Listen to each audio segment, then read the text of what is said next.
Ok, ya vamos a comenzar. Vamos para que vengan, se incorporen.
Ahora fíjense, para comenzar de una vez, a Dani y a Kevin, que estamos en sintonía, les pregunto, voy a calcular el número de Reynolds de este problema que acabamos de ver que supuestamente es laminar, ¿correcto? ¿Me escuchan? Sí, profesor, yo lo calculé. Ajá, ¿cuánto me da eso? A mí me dio 136.661,01. Y a Dani le da lo mismo.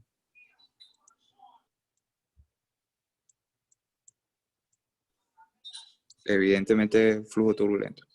Ajá, y entonces, qué bueno. Es mucho mayor De 4.000. de 2000. Y entonces, está como curioso eso. Sí, estaba buscando analizarlo, pero no. No, es que no hay análisis. El problema es de datos, pues hay una cosa equivocada. O sea, el problema está bien calculado, pero el error es que el flujo no es laminar. Ese problema no es mío, no es un problema de un libro. El problema es que el que pone los datos asume sin calcular, sin tener cuidado, de que fluye laminar. Y eso no es cierto todo el tiempo. Vuelvo y repito lo que yo les dije, el flujo laminar es una cosa, wow, bien extraña. Entonces, asumir de una, mira, vamos a calcular con esto que fluye laminar. Bueno, está bien, el cálculo es ilustrativo y uno ve una cantidad de cosas. Es posible que cuando aprendamos a calcular pérdida por fricción en flujo turbulento, nos demos cuenta que las pérdidas son mucho mayores.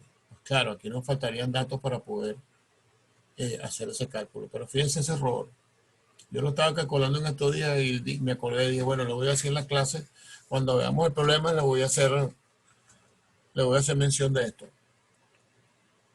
Eh, claro, no es 136.000 es un número importante, pues no, es muchísimo mayor de 4.000.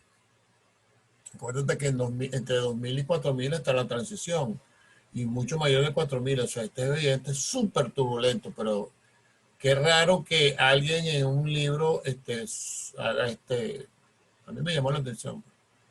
Y no hay ningún tipo de error en los datos, pues ahí está el mu, ahí está la densidad, está todo. ¿Qué pasa, Marlon, si le subimos a esa viscosidad la ponemos por 10 a la menos 4. Haz el mismo cálculo, 1,2 por 10 a la menos 4 dividiendo. Te va a subir. Va a hacerse mucho más turbulento. Te va a dar 1.300.000. Lo escucho, lo escucho, lo escucho. Haz el cálculo quitándole un 1,2 por 10 a la menos 2, el mu que está dividiendo. Te da 13.600, creo. Profe, disculpe. ¿Perdón? ¿Me escuchan? Aló, ¿me escucha? Te escucho entrecortado. Aló. No te escucho.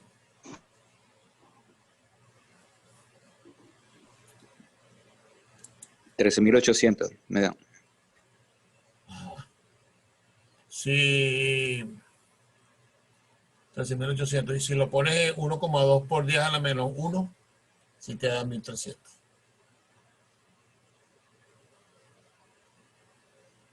Correcto. 1.380. Ok. Sí, simplemente estoy elucubrando de cuál puede haber sido el error. O el error es en el diámetro o en la viscosidad. En la viscosidad dinámica. Pero fíjate todo lo que tiene que cambiar para que te dé el valor que nosotros queremos.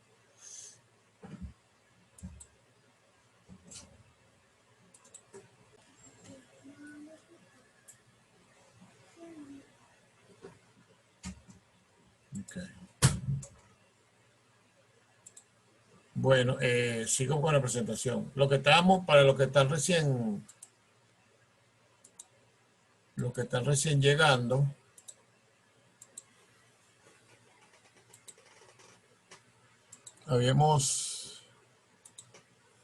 estábamos calculando el número de Reynolds de este problema que acabamos de hacer. Y nos daba muy grande. Da 136.000. Quiere decir que no es para nada laminar. Y el problema asume que el flujo es laminar. Entonces, eso es simplemente para ilustrar lo peligroso que puede ser uno asumir cosas. Esto es un problema que yo sé que es un libro, ¿no? Bueno, solo lo por ejemplo hacer quiere decir que el problema automáticamente es laminar, pero resulta que calculas el Reynolds y no lo es.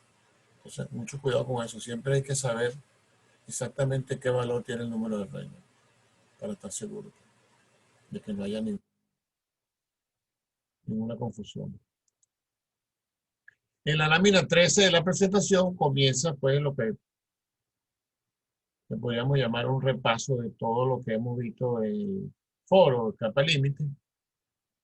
Dice que Brown en 1904 desarrolló el concepto de la capa límite que proporciona el enlace entre lo que es un fluido real y un fluido ideal. Un fluido ideal es un fluido donde no interviene para nada la viscosidad. Un fluido real sí lo es.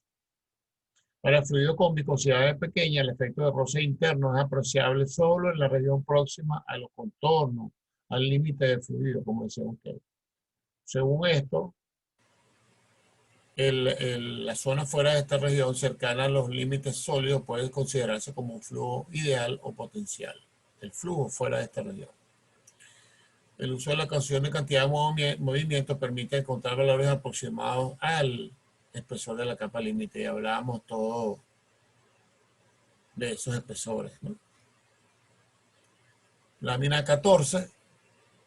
Cuando comienza el movimiento en un fluido que tiene muy poca viscosidad, el fluido es esencialmente irrotacional en los primeros instantes, o sea, no hay rotación.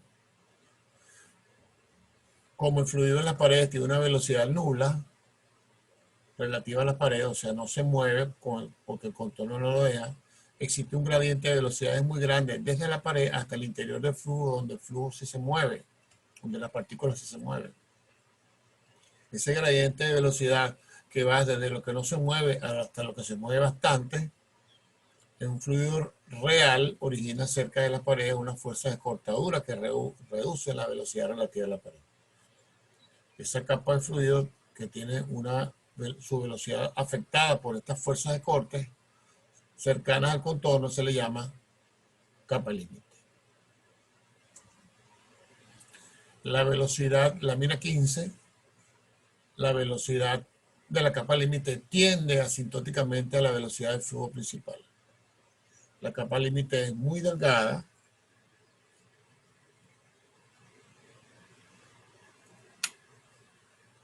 y en el extremo aguas arriba de un cuerpo fluido dinámico, bien sea hidrodinámico o aerodinámico, que se encuentra en reposo dentro de un flujo uniforme. Es muy delgada. Cuando esta capa límite avanza a lo largo del flujo, la continua acción de las tensiones de corte tiende a frenar otras partículas adicionales de fluido, lo que hace que el espesor de la capa límite aumente con la distancia desde el borde aguas arriba o borde de ataque, así moviéndose hacia agua abajo. O sea, el espesor de la capa límite en la nariz de ese objeto es pequeña, pero a medida que la fuerza de cortadura van haciendo su efecto, ella se va ampliando, se va agrandando y se va cambiando de laminar a turbulenta. Para superficie lisa, la capa límite comienza siendo una capa laminar, es decir, las partículas se mueven en finas capas. Al aumentar el espesor de la capa límite, esta se hace inestable y finalmente se transforma en una capa límite turbulenta, en la cual las partículas fluidas se mueven siguiendo trayectorias elegidas al azar, aunque su velocidad se va reduciendo por la acción de la velocidad en la pared. Aun cuando ya la capa límite se haya hecho turbulenta, existe una capa muy delgada próxima a la pared que tiene movimiento laminar y que se va generando, se va originando detrás de ella, que es lo que se llama la subcapa laminar, que da inicio nuevamente al proceso una y otra vez hacia abajo. Eso es lo que quiere decir.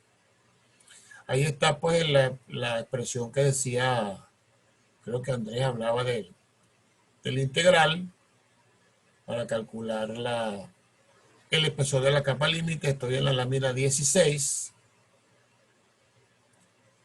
y había una definición del 99%, la relación entre la velocidad genérica y la velocidad máxima de la capa límite da un 99%, se dice que ese es el espesor. Eso teóricamente está muy bien, pero habló Dagny de la fórmula de von Karman en la lámina 17. Lambda, que es el espesor de la capa límite entre X, es igual a 465 raíz de nu, que es la viscosidad cinemática, entre U mayúscula por X. Y eso que está dentro de la raíz no es otra cosa que el número de Reynolds. Entonces 465 entre la raíz cuadrada del número de Reynolds su X. ¿Por qué su X? Reynolds su X va a ser igual a U por X entre nu. O sea, el número de Reynolds referido a la distancia que estoy recorriendo a lo largo de la placa. Acuérdense que estas ecuaciones de von Karman son para placas lisas, placas planas. ¿Qué quiere decir esto? Bueno, si yo quiero el número de Reynolds a 1 metro de la nariz, entonces será U por 1 metro entre nu. Si lo quiero a 1000 metros desde el borde de ataque de la nariz, entonces R sub 1000 va a ser igual a U por 1000 entre nu y así sucesivamente. Entonces, el índice X se refiere a la distancia que recorrí a lo largo de la placa. Si hablamos del Reynolds su L, es la longitud completa de la placa, por ejemplo. Eso es lo que se refiere a la fórmula. Yo puedo encontrar el espesor de la capa límite donde yo quiera a lo largo de la placa.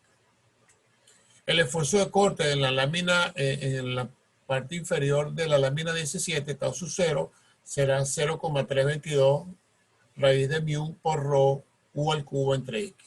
Igualmente yo puedo encontrar el valor del esfuerzo en cada sitios a lo largo de la placa, dependiendo de esta forma.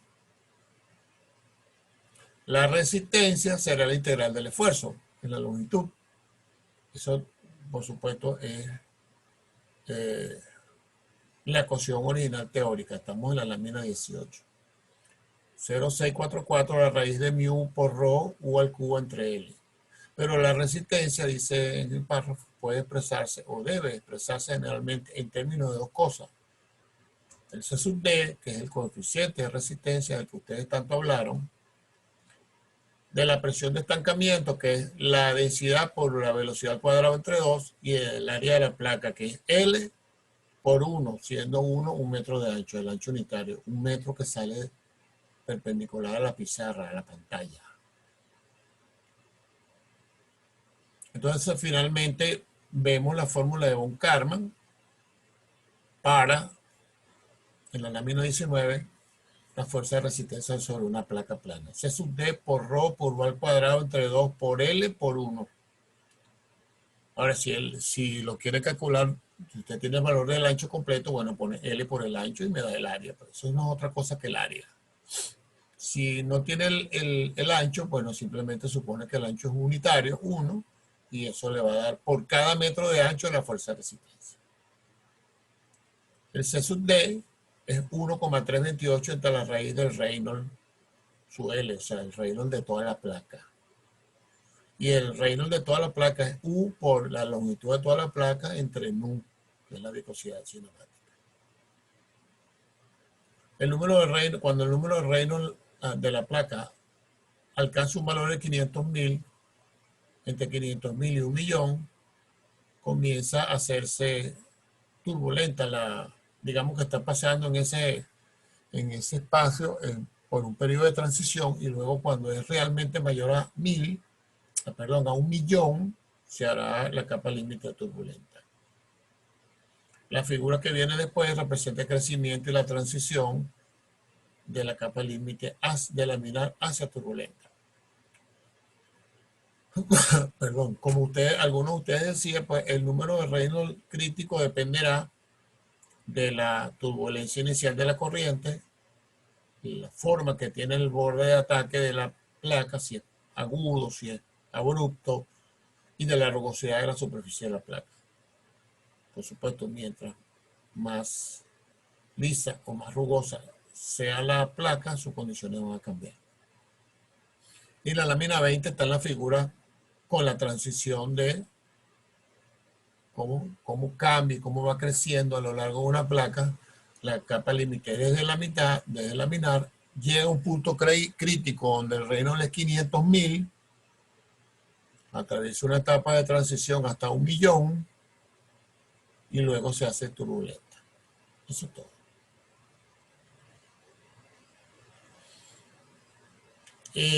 Von Karman, en la lámina 21, también tiene el mismo cálculo cuando la capa límite no es laminar sino turbulenta. Existe un espesor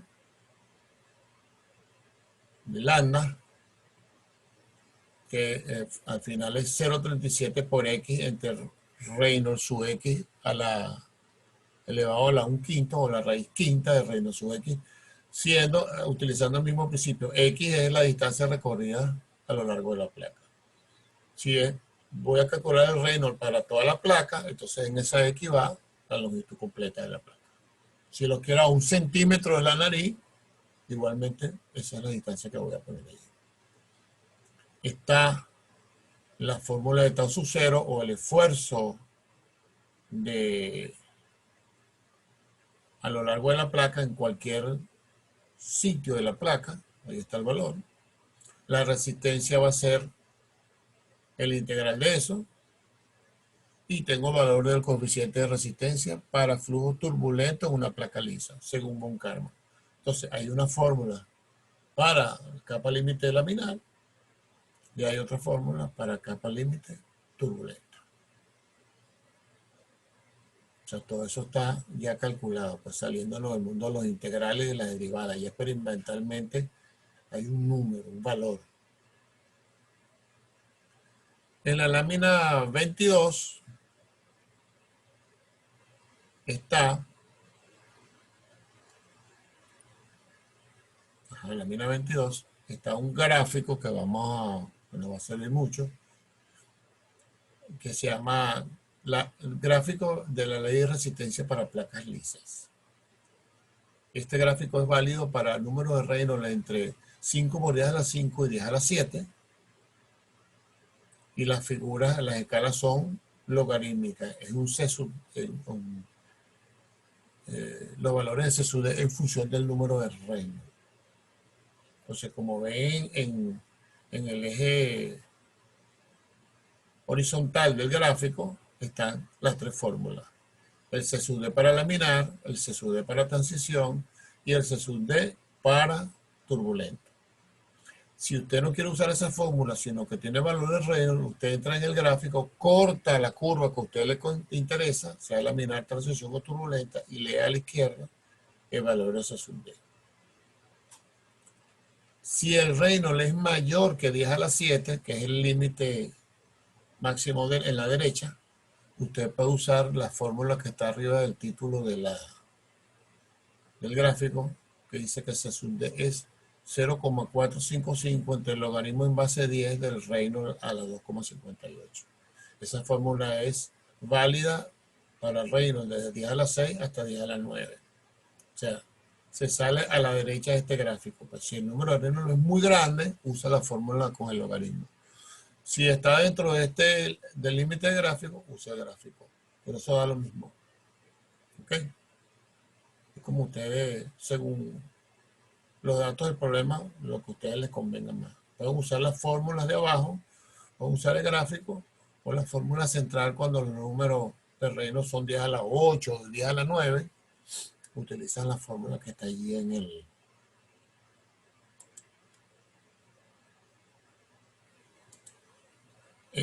la fórmula que tiene el logaritmo en base 10. ¿Estamos en sintonía? ¿Me están siguiendo? Sí, profesor. Sí, profe. Ok, buenísimo. Voy por aquí. Vamos a hacer un ejemplo que está en la lámina 23 de la presentación. El ejemplo dice lo siguiente: una placa plana, lisa, de 4 metros de ancho y 40 metros de longitud es remolcada en agua en reposo a 20 grados centígrados con una velocidad de 8 metros por segundo. Esto es una gabarra, típico. Determinar la resistencia sobre todo el lado de la placa que está sumergido y la resistencia sobre los 4 primeros metros de la placa. ¿Ok? Entonces, primero tengo que buscar los datos de las propiedades físicas del agua. Con 20 grados centígrados dentro de mi gráfico y encuentro mi viscosidad dinámica. Aquí la buscaron en Centipoise, usaron otro gráfico diferente al de nosotros. Al dividirlo entre 98 me da mi viscosidad en unidades técnicas. La densidad la encuentro dividiendo el peso específico del agua entre la gravedad, 10 a la 3 entre 981. Y bueno, calculo mi Reynolds primero para la placa entera. También lo puedo hacer buscando la viscosidad cinemática. Y me quito la densidad de ahí. Es como a ustedes les guste más. Yo aquí simplemente utilicé la fórmula de Reynolds U por L por Rho entre mu. Pero puedo usar nu y me quito la densidad de arriba. Como a ustedes más les parezca. La velocidad es 8, la longitud 40. Tengo la densidad que ya la calculé y el mu también lo calculé. Me da 3,2 por 10 a la... Está como chiquito eso. 3,2 por 10 a la 8. Si mal no leen mis ojos. Correcto, por 10 a la 8. Como es 10 a la 8, se sale del límite derecho del gráfico anterior, que es 10 a la 7. Quiere decir que voy a usar la fórmula del C sub D en función del logaritmo en base 10. 0,455, el logaritmo en base 10 del Reynolds, ese que calculé, a la 258. Cuando meto eso me da 0,00185. Ese es el coeficiente de resistencia para toda la placa. Quiere decir que la fuerza de resistencia será C sub D por el ancho por la longitud por ρ por la velocidad al cuadrado entre 2. Ahí tengo todos los datos. C sub D lo calculé, tengo el ancho 4, la longitud 40. La densidad es el peso específico entre la gravedad. 8 al cuadrado de la velocidad entre 2. Me da 943 kilogramos fuerza. Siendo B el ancho de la placa que es 4 metros. Dice el, casi una tonelada de resistencia. 950 kilos. A lo fresco. Redondeado. Ahora voy a calcular. La segunda parte me dice, calcule el... Profe, Dígamelo. una pregunta, ¿la densidad dónde salió? La calculé dividiendo el peso específico entre la gravedad.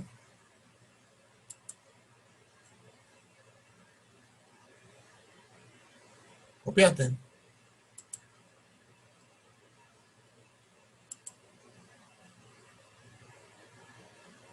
¿Salud? ¿Escucha? Sí, profe, copiado. Ah, perfecto.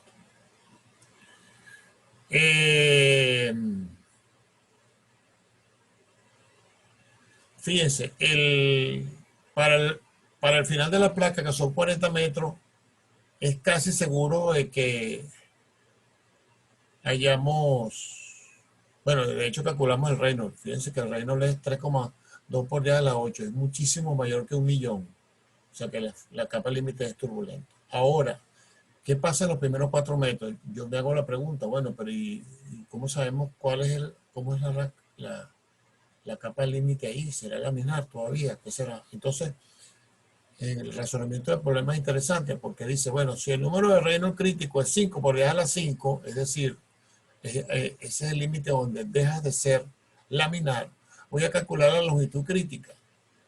¿Qué es la longitud crítica? Bueno, justamente el punto de la placa donde deja de ser laminar y entra en transición. Entonces, hago el cálculo en retroceso. Si el Reynolds es 5 por 10 a la 5, eso será igual a la velocidad que la tengo por ρ entre mu por L. Y esa L la pongo como la longitud crítica. Es decir, es la longitud, voy a despejar la longitud donde la capa límite deja de ser laminar. Y cuando la despejo me da 0,062 metros. O sea, 6,2 centímetros. O sea, de la nariz de... medida a partir de la punta de la gabarra, de la plancha esa. O sea, ya a los 7 centímetros ya eso está en transición. Quiere decir que para los 4 metros, evidentemente, pues ya no es laminar tampoco. Calculo mi Reynolds para 4 metros con la misma fórmula. U que es 8 por la longitud que es 4 por ρ entre mu. Me da 3 por 10 a la 4. Con ese Reynolds calculo en la misma fórmula. Puedo utilizar la misma fórmula si quiero. El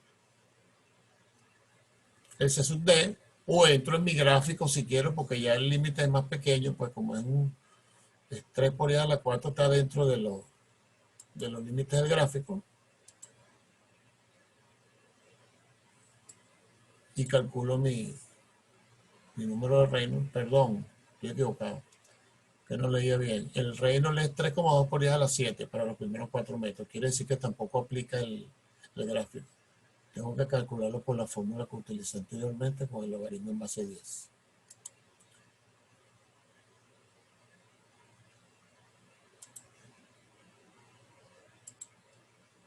Y calculo mi C sub D con mi fórmula de logaritmo.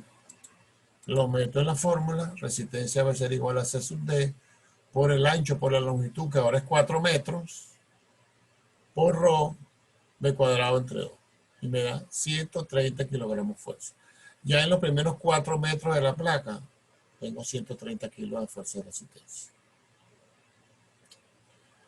Entonces, fíjense, este es un ejemplo, como veíamos el dibujo hace rato,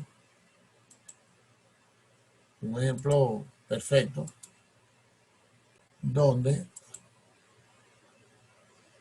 bueno, lo voy a borrar aquí para que no me estorbe. Es un ejemplo perfecto donde se nota, pues, esta gabarra que mide 4 metros por 40,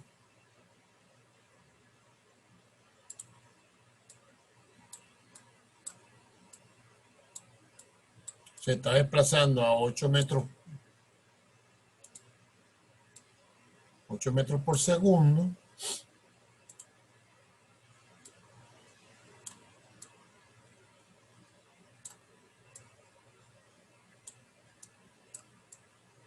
En agua muy fría, 20 grados centígrados. Y entonces, ¿qué pasa con la capa límite? Bueno, la separación es terriblemente temprana, pues, porque esta cosa es una caja de zapatos. Esto es una cosa loca. Ya los primeros 6 centímetros,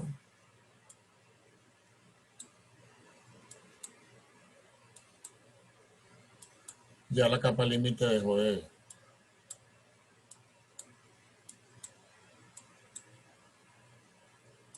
Esta distancia, aproximadamente 6,2 centímetros.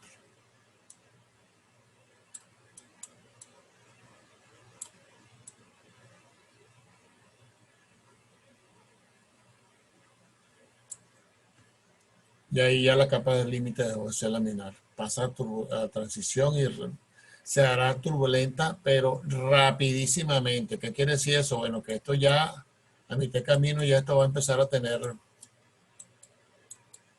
separación, estela, remolino, y entonces, como le decía, la fuerza de resistencia es tan grande que ya aquí a 4 metros de distancia de la nariz, ya la fuerza de resistencia son 130 kilos. Y casi 1 tonelada para el final de la placa. O sea, yo necesito mucha energía ahí para mover eso. Porque la fuerza de resistencia es muchísimo, muy grande. No sé si quedó claro, se entiende o tenemos alguna pregunta.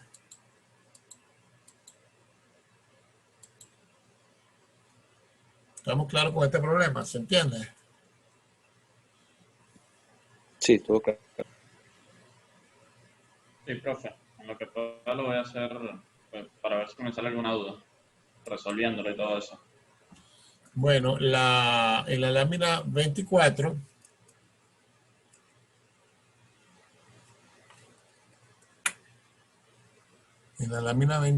vamos a tener las mismas fórmulas que hizo Von Karman, pero este señor se llama Blasius. Este es el libro de Engel y Zimbala. Fíjate, el lambda entre X, 491 entre el raíz de Reynolds su X, con el mismo principio y la misma aplicación. Aquel era 465, Von Karman. Aquí Blasio dice que es 491. En la otro, el espesor de la capa límite turbulenta, creo que aquel era 0.37. Blasio aquí dice 0.38. Esta es otra teoría igual de válida. Lo único que no se puede hacer es que si yo voy a calcular el coeficiente de resistencia y el espesor de la capa límite por Blasio, lo voy a hacer en todo utilizando el mismo método. Yo no debo mezclar Von Karman con Blasio. ¿Me explico? Si yo voy a calcular todo por Von Karman, bueno, estoy enamorado de Von Karman, me gusta él, su fórmula. Entonces, mi coeficiente y mis espesores, todos son por allá. La obtención de corte, la resistencia, todo. Si me gusta Blasio, entonces me gusta Blasio y todos los cálculos los voy a hacer con los coeficientes de resistencia de Blasio y el espesor de la capa límite de Blasio. ¿Quedó claro eso? No ligar una cosa con la otra, un método con el otro, porque son dos investigaciones diferentes. Ok.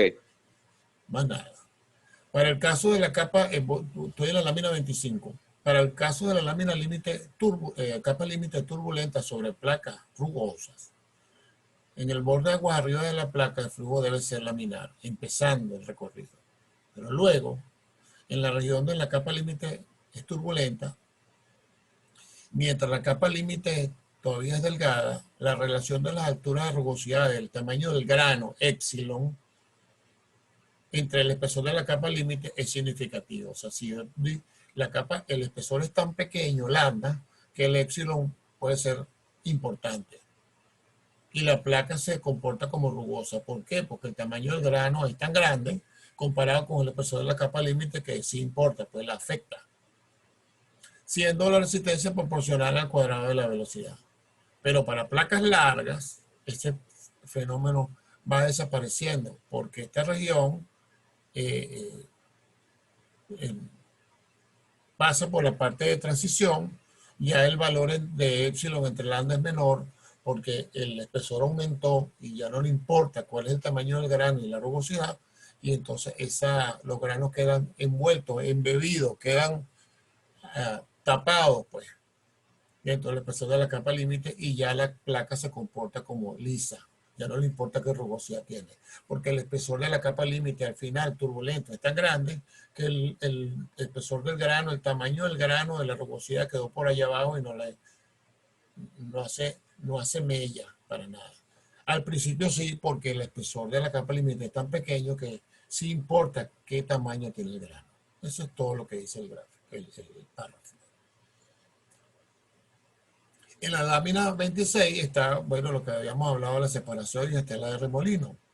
El flujo alrededor de una esfera, como la habíamos pintado repetidas veces, es un excelente ejemplo del efecto de la separación sobre la resistencia, porque en este caso va a ser una resistencia de forma.